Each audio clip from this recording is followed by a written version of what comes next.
नमस्कार दोस्तों, स्वागत है आप सभी का कुंदन सर एकेडमी चैनल पर। तो आज के इस वीडियो में हम लोग क्लास 10th का हिंदी का 50 VVI ऑब्जेक्टिव MCQ पढ़ने वाले हैं, जो बिहार बोर्ड में बार बार पूछे जाते हैं। तो सभी प्रश्नों को ध्यान से पढ़ते चलना है और उत्तर देते चलना है, और अंत में हमें कमेंट करके बताना है कि आपने कितना सही किया है। तो चलिए वीडियो को शुरुआत करते हैं। पहला नंबर क्वेश्चन में बोल रहा है कि सूरदास किस काल के कवि हैं। सूरदास किस काल के कवि हैं? तो पहला का जो सही ऑप्शन होगा, पहला का बी हो जाएगा, भक्ति काल। भक्ति काल इसका सही आंसर हो जाएगा।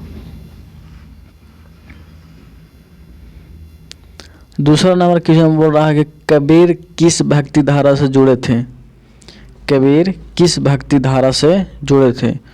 तो दूसरा नंबर क्वेश्चन का जो सही ऑप्शन होगा, दूसरा का बी हो जाएगा, निर्गुण। निर्गुण इसका सही आंसर हो जाएगा, ऑप्शन नंबर बी। तीसरा नंबर क्वेश्चन बोल रहा है कि वीर रस का अस्थायी भाव क्या है। वीर रस का अस्थायी भाव क्या है? तो तीसरा का जो सही ऑप्शन होगा, तीसरा का बी हो जाएगा, उत्साह। चौथा नंबर क्वेश्चन बोल रहा है कि रसों की संख्या कितनी है। रसों की संख्या कितनी है? तो 4 का बी हो जाएगा, 9। पांचवा नंबर में बोल रहा है कि उपमा अलंकार में प्रयुक्त शब्द कितने हैं, या उपमा अलंकार में प्रयुक्त शब्द क्या है? तो 5 नंबर का जो सही ऑप्शन होगा, 5 का सी हो जाएगा, 5 का सी, जैसा, जैसे, यसा। छठा नंबर क्वेश्चन बोला कि छायावाद के प्रमुख कवि कौन है। तो 6 का बी हो जाएगा, निराला। 7 नंबर क्वेश्चन में बोल रहा है कि अलंकार का सही अर्थ क्या होगा। तो 7 का सी हो जाएगा, भाषा की शोभा बढ़ाने वाला तत्व। 8 नंबर बोल रहा है कि पत्र लेखन में सबसे पहले क्या आया था। पत्र लेखन में सबसे पहले क्या आया था? तो 8 नंबर का जो सही ऑप्शन होगा, 8 का सी हो जाएगा, दिनांक। 9 नंबर क्वेश्चन बोल रहा है कि टोपी शुक्ला के लेखक कौन है। टोपी शुक्ला के लेखक कौन है? तो 9 का सी आंसर हो जाएगा। 10 नंबर में बोल रहा है कि राम वृक्ष बेनीपुरी किस विधा से, मतलब किस विधा के लेखक हैं। राम वृक्ष बेनीपुरी किस विधा के लेखक हैं? तो 10 नंबर सवाल का हो जाएगा सही आंसर डी, निबंध। 11 नंबर क्वेश्चन बोला है कि सवन भक्ति के कवि कौन है। सवन भक्ति के कवि कौन है? तो 11 का 20 का सही आंसर हो जाएगा, तुलसीदास। 12 नंबर में बोला है कि निर्गुण भक्ति के कवि कौन है। निर्गुण भक्ति के कवि कौन है? 12 के सी हो जाएगा, कबीर। 13 नंबर क्वेश्चन बोल रहा है कि करुण रस का अस्थायी भाव क्या होगा। करुण रस का अस्थायी भाव क्या होगा? 13 के ए हो जाएगा, शोक। 14 नंबर बोल रहा है कि श्रृंगार रस का अस्थायी भाव क्या होगा। श्रृंगार रस का अस्थायी भाव क्या होगा? तो 14 के ए हो जाएगा, रति। 15 नंबर सवाल में बोल रहा है कि दोहे किस कवि से जुड़े हैं। दोहे किस कवि से जुड़े हैं? तो 15 का बी हो जाएगा, कबीर। छंद का संबंध किससे है। छंद का संबंध किससे है? तो 16 का सी हो जाएगा, लय या मात्रा। 17 नंबर क्वेश्चन बोला है कि उपमेय उपमान किस अलंकार में है।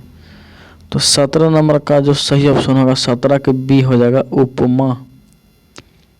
18 नंबर क्वेश्चन बोल रहा है अनुप्रास अलंकार में क्या होता है। अनुप्रास अलंकार में क्या होता है? तो 18 के बी हो जाएगा, शब्द पुनरावृत्ति। 19 नंबर में बोल रहा है कि भारतेंदु हरिश्चंद्र किस युग से हैं। भारतेंदु हरिश्चंद्र किस युग से हैं। तो 19 नंबर सवाल का जो सही ऑप्शन होगा 19 का सी हो जाएगा, भारतेंदु युग। 20 नंबर बोला कहानी की विशेषता क्या है। कहानी की विशेषता क्या है। तो 20 का सही ऑप्शन सी हो जाएगा, संक्षिप्त। 21 नंबर में बोला है नाटक का मुख्य तत्व क्या होगा। नाटक का मुख्य तत्व क्या होगा। 21 का बी हो जाएगा, संवाद। देखिए जो सभी प्रश्न जो है वो पिछले वर्ष में पूछा हुआ सवाल है और इस वर्ष में भी आने का ज़्यादा चांस है। तो वीडियो को बिना स्किप किए हुए वीडियो को लास्ट तक देखिए। और 22 नंबर में बोल रहा है कि निबंध किस गद्य विधा में लिखा गया है। तो 22 का जो सही ऑप्शन होगा 22 का सी हो जाएगा, विचारात्मक। 23 नंबर में बोल रहा है महादेवी वर्मा किस धारा की कवि हैं। महादेवी वर्मा किस धारा के कवि हैं। तो 23 नंबर सवाल का जो सही ऑप्शन होगा 23 का बी, छायावाद। 24 नंबर क्वेश्चन में बोला है प्रेमचंद किस विद्या के लिए प्रसिद्ध है। तो 24 का सी हो जाएगा।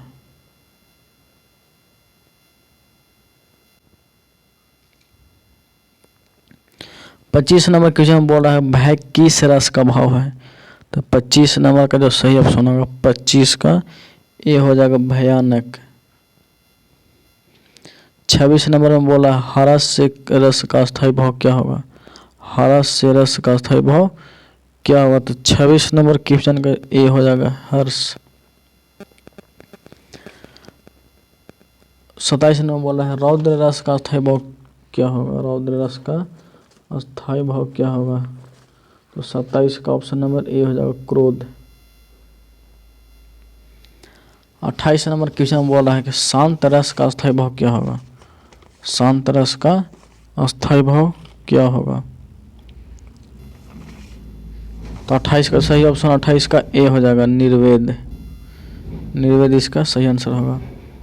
29 नंबर सवाल में बोल रहा है कि रूपक अलंकार में क्या होता है।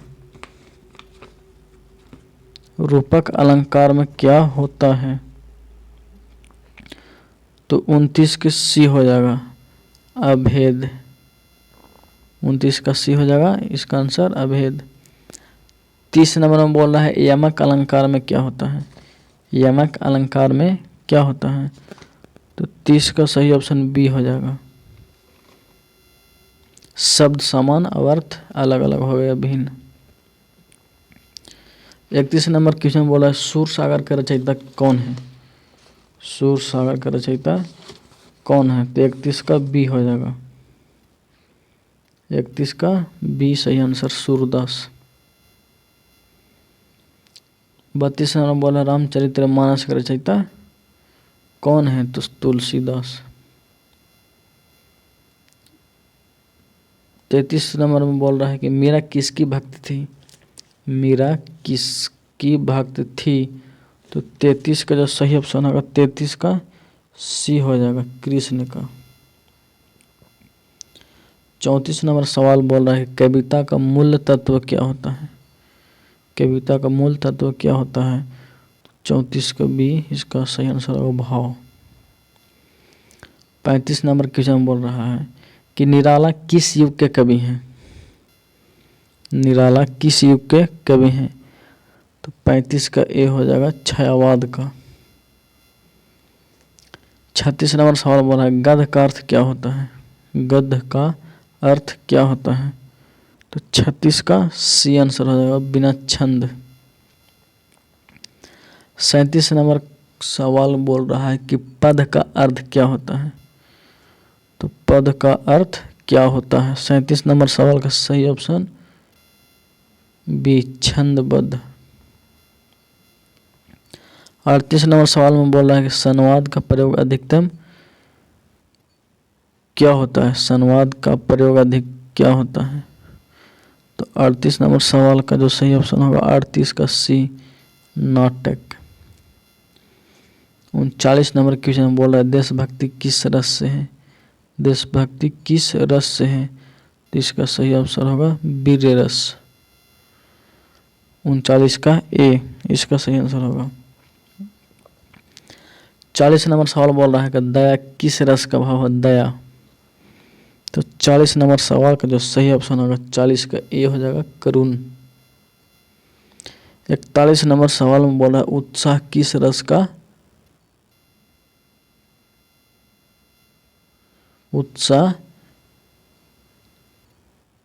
उत्साह किस रस का भाव है, तो 41 का जो सही ऑप्शन है 41 का ए हो जाएगा, वीर रस का। 42 में बोला है कथा का उद्देश्य क्या है, तो 42 नंबर सवाल का जो सही ऑप्शन होगा 42 का ए हो जाएगा, शिक्षा या मनोरंजन।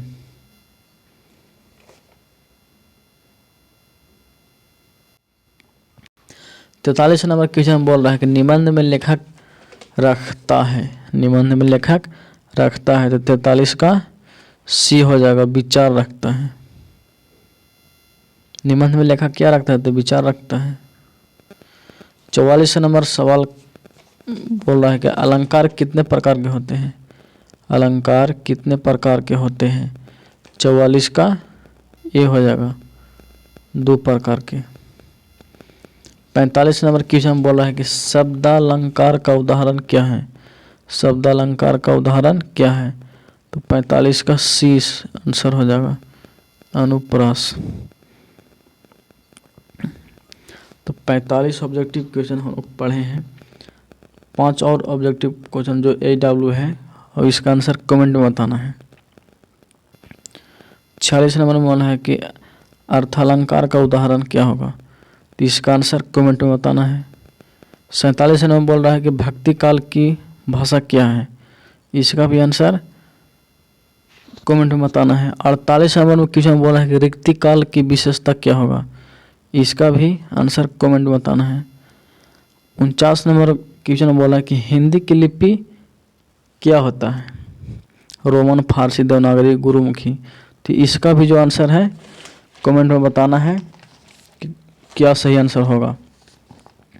अगर वीडियो पसंद आई हो तो लाइक ज़रूर करें और अपने दोस्तों के पास शेयर करें। ऐसे ही ऑब्जेक्टिव क्लासेस पढ़ने के लिए चैनल को सब्सक्राइब करना ना भूलें। इस क्वेश्चन का PDF टेलीग्राम चैनल पर डाल दिया है। टेलीग्राम ज्वाइन करने के लिए आप डिस्क्रिप्शन में जाके देख सकते हैं, वहाँ लिंक दे दिए हैं, आप वहाँ से ज्वाइन कर सकते हैं। तो मिलते हैं अगले वीडियो में, तब तक के लिए जय हिंद, जय भारत।